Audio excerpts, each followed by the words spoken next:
അപ്പം ഇനി നമുക്ക് പഠിക്കാനുള്ളത് electric field due to a dipole എന്നുള്ളതാണ്. ഡൈപോൾ കൊണ്ട് ഉണ്ടാകുന്ന ഇലക്ട്രിക് ഫീൽഡിൻ്റെ രണ്ട് ആപ്ലിക്കേഷനാണ് നമുക്കിവിടെ പഠിക്കാനുള്ളത്. ഓക്കെ, നമുക്കറിയാം ഡൈപോളിനെ കുറിച്ച് നേരത്തെ നമ്മൾ പറഞ്ഞതാണ്. ഡൈപോളിന് ചാർജ് ടോട്ടൽ ചാർജ് എന്ന് പറഞ്ഞാൽ 0 ആണ്. കാരണം -q ആണ് ഒരു സൈഡിലുള്ള വെച്ചാൽ അടുത്ത പോയിൻ്റ് അടുത്തുണ്ടാവുക +q ആയിരിക്കും എന്ന് പറഞ്ഞാൽ ഈക്വൽ ആൻഡ് ഓപ്പോസിറ്റ് ചാർജസ് ആയിരിക്കും.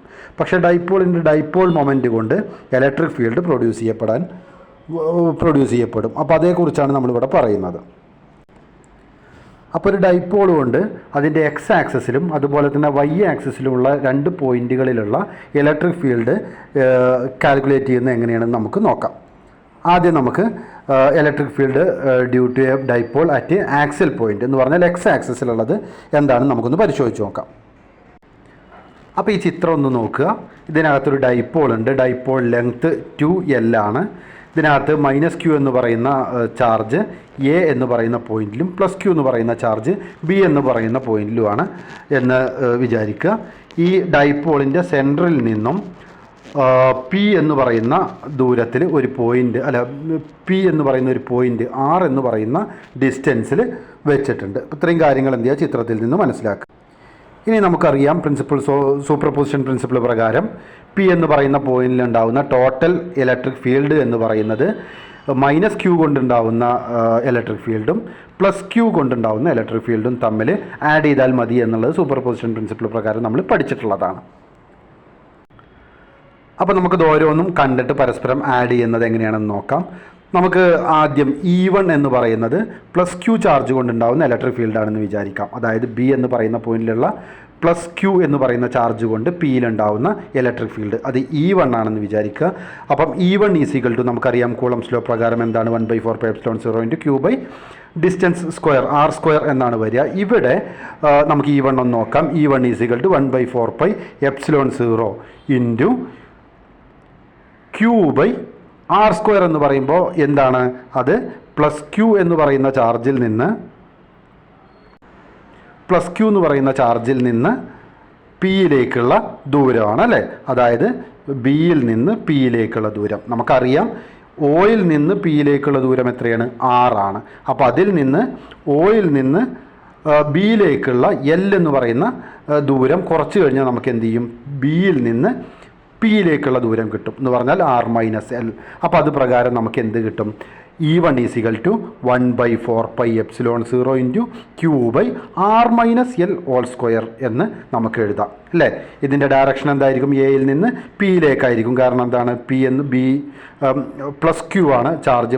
+qൻ്റെ ഇലക്ട്രിക് ഫീൽഡ് ലൈൻ എന്ന് പറയുന്നത് എന്തായിരിക്കും? ഔട്ട്വേർഡ് ഡയറക്ഷൻ ആയിരിക്കും അല്ലേ.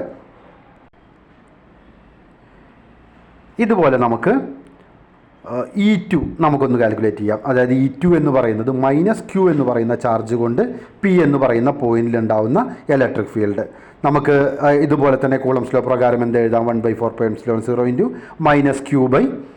-q/r² എന്നാണ് പറയുക. എന്ന് പറഞ്ഞാൽ ഡിസ്റ്റൻസ് സ്ക്വയർ എന്നാണ് പറയുക. ഇത് ഏതാണ് ദൂരം നോക്കൂ. നമുക്ക് -qവിൽ നിന്ന് പിയിലേക്കുള്ള ദൂരം. അപ്പം ഇതിനകത്ത് ഇതുവരെയുള്ള ദൂരം നമുക്കറിയാം ഏതാണ്? r ആണ്. അതിൽ നിന്ന് ഈ ദൂരം കൂടി ആഡ് ചെയ്യുക. ഈ ദൂരം നമുക്കറിയാം എന്താണ്? L ആയിരിക്കും അല്ലേ. അപ്പം r + L എന്നാണ് എവിടെ നിന്ന്? -qവിൽ നിന്ന് പിയിലേക്കുള്ള ദൂരം. അപ്പോൾ അത് പ്രകാരം കൂളംസ് ലോ നമുക്ക് എങ്ങനെ എഴുതാം? E2 = 1/4πε0 -q/r + L². ഇതിൻ്റെ ഡയറക്ഷൻ എങ്ങനെയായിരിക്കും? നമുക്കറിയാം -q എന്ന് പറയുന്നത് നെഗറ്റീവ് ചാർജ് ആണ് അല്ലേ. അപ്പം അതിന് ഇൻവേർഡ് ഡയറക്ഷൻ ആയിരിക്കും -qൻ്റെ ഇലക്ട്രിക് ഫീൽഡ് ലൈൻ എന്ന് പറയുന്നത്. അപ്പം അത് എലോങ് PA ആയിരിക്കും അല്ലേ. പി നിന്ന് എയിലേക്കായിരിക്കും അത് പോയിന്റ് ചെയ്യുന്നത്. അപ്പോൾ ഇത് നമുക്ക് E1 ഉം E2 ഇങ്ങനെ മനസ്സിലാക്കാം. ഇനി നമുക്ക് എന്ത് ചെയ്യാം? സൂപ്പർപോസിഷൻ പ്രിൻസിപ്പിൾ നമുക്കറിയാം എന്താണ്? ടോട്ടൽ E അത് പറയുന്നാൽ പിയിലുള്ള ടോട്ടൽ ഇലക്ട്രിക് ഫീൽഡ് +q കൊണ്ടും -q കൊണ്ടുണ്ടാകുന്ന ടോട്ടൽ ഇലക്ട്രിക് ഫീൽഡ് എന്ന് പറഞ്ഞാൽ എന്താണ്? E = E1 + E2 എന്ന് നമുക്ക് എഴുതാം അല്ലേ. അപ്പോൾ അത് പ്രകാരം നമുക്ക് എന്താണ്? E1 ഉം E2 നമ്മൾ കാൽക്കുലേറ്റ് ചെയ്തിട്ടുണ്ട്. അപ്പോൾ അത് പ്രകാരം നമുക്ക് E1ൻ്റെയും E2ൻ്റെയും വാല്യൂ എന്ത് ചെയ്യുക? ഈ ഇക്വേഷനിൽ കൊടുക്കുക. അപ്പം അങ്ങനെ കൊടുക്കുന്ന സമയത്ത് നമുക്ക് എന്ത് ചെയ്യും? 1/4πε0 E1 എന്ന് പറഞ്ഞാൽ എന്താണ്? q/r - L² ആണ് +1/4πε0 - q/r + L² എന്ന്. ഇനി നമുക്ക് സാധാരണ പോലെയുള്ള മാത്തമാറ്റിക്കൽ സ്റ്റെപ്പുകൾ വെച്ചിട്ട് നമുക്ക് എന്ത് ചെയ്യാം, ഓരോ സ്റ്റെപ്പായിട്ട് എങ്ങനെയാണ് ചെയ്യുന്നത് നോക്കുക. ഇവിടെ രണ്ടിലും Q/4πε0 എന്ന് പറയുന്ന ടേം കോമൺ ആയിട്ടുണ്ട് രണ്ടിലും. അത് നമ്മൾ പുറത്തെടുത്തു, ബാക്കിയുള്ളത് ബ്രാക്കറ്റിനകത്താക്കിയിട്ട് എഴുതി, എന്നിട്ട് ക്രോസ് മൾട്ടിപ്ലൈ ചെയ്തു അല്ലേ. ക്രോസ് മൾട്ടിപ്ലൈ ചെയ്യാന്ന് പറഞ്ഞാൽ ഇവിടെ നിന്ന് ഇതിങ്ങടും അതുപോലെ തന്നെ ഇതിങ്ങടും എന്ത് ചെയ്യുക, മൾട്ടിപ്ലൈ ചെയ്തു. Q നമ്മൾ പുറത്തെടുക്കുകയും ചെയ്തിട്ടുണ്ടല്ലോ.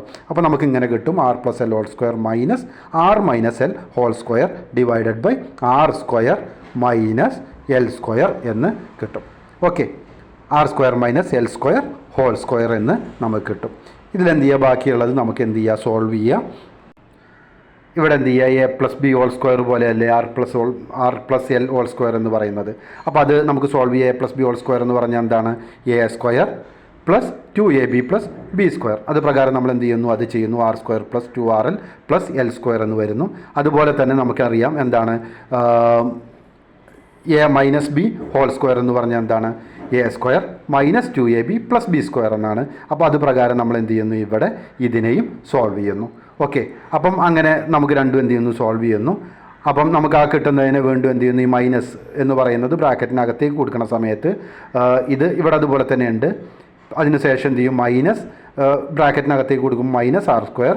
ഈ മൈനസും 2RLൻ്റെ മൈനസും കൂടിയിട്ട് പ്ലസ് 2RL മൈനസ് L² എന്ന് വരും അല്ലേ. അപ്പം ഇത് ചെയ്ത് കഴിഞ്ഞാൽ നമുക്ക് എന്ത് ചെയ്യും, ഇവിടെ R² അതുപോലെ തന്നെ R² ക്യാൻസൽ ചെയ്യും. അതുപോലെ തന്നെ L² മൈനസ് L² ക്യാൻസൽ ചെയ്ത് പോവും. പിന്നെന്താണ് ബാക്കി ഉണ്ടാവുക, 2RL പ്ലസ് 2RL എന്ന് വരും അല്ലേ. 2RLും പരസ്പരം ആഡ് ആവും. അതെന്ത് ചെയ്യും, 4RL എന്ന് പറഞ്ഞിട്ട് നമുക്ക് കിട്ടും അല്ലേ. താഴത്ത് നമുക്ക് എന്താ ഉള്ളത്, R² മൈനസ് L² എന്നാണുള്ളത്. അപ്പം നമുക്കിവിടെ എന്ത് കിട്ടി, Q/4πε0 ഇൻറ്റു 4LR അല്ലെങ്കിൽ 4RL divided by R² minus L² എന്ന് കിട്ടി. ഒരു ചെറിയൊരു റീഅറേഞ്ച് ചെയ്ത് എഴുതിയിരിക്കുകയാണ്. എന്ന് പറഞ്ഞാൽ നമുക്ക് അറിയാം എന്താണ് ഡൈപോൾ മൊമെൻറ്റ് എന്ന് പറഞ്ഞാൽ എന്താണ്, Q/2L എന്ന് പറഞ്ഞാൽ ഡൈപോൾ മൊമെൻ്റ് ആണ്. അപ്പോൾ അതങ്ങനെയൊന്ന് എഴുതിയെന്ന് മാത്രം. ഓക്കെ, 2 × Q2L എന്നൊന്ന് മനസ്സിലാക്കാനായിട്ട് എഴുതി. അപ്പം അതങ്ങനെ എഴുതി വെച്ചിട്ടുണ്ട്. അപ്പം നമുക്കറിയാം ഈ Q/2L എന്ന് പറഞ്ഞാൽ എന്താണ്, ഡൈപോൾ മൊമെൻറ്റ് P ആണ് അല്ലേ. ഡൈപോൾ മൊമെൻറ്റ് P = എന്താണ്, നമുക്ക് dipole length into 1 of the charge എന്നുള്ളതാണ്. അപ്പോൾ ഈ Q/2Lനെ നമ്മളിവിടെ P എന്ന് എഴുതി എന്ന് പറഞ്ഞാൽ നമുക്ക് ഇക്വേഷനിൽ 2P എന്നിവിടെ അടുത്ത സ്റ്റെപ്പിലായിട്ട് വന്നിട്ടുണ്ട്. താഴത്ത് ഇവിടെ നോക്കൂ, R² മൈനസ് L² എന്നുള്ളതാണ്. ഇവിടെ ഈ R² എന്ന് പറയുന്നത് ഒരു ഡൈപോളിൻ്റെ സെൻറ്ററിൽ നിന്നും പുറത്തുള്ളൊരു പോയിന്റിലേക്കുള്ള ദൂരമാണ്. എന്നാൽ L² എന്ന് പറഞ്ഞാൽ എന്താണ്, 2L എന്ന് പറയുന്നത് എന്താണ്, നമുക്കറിയാം ഡൈപോൾ ലെങ്ത് ആണ്. അതൊരു സ്മോൾ ഡിസ്റ്റൻസ് ആണ്. L എന്ന് പറയുമ്പോൾ അപ്പോൾ അതിൻ്റെ പകുതിയാണ്.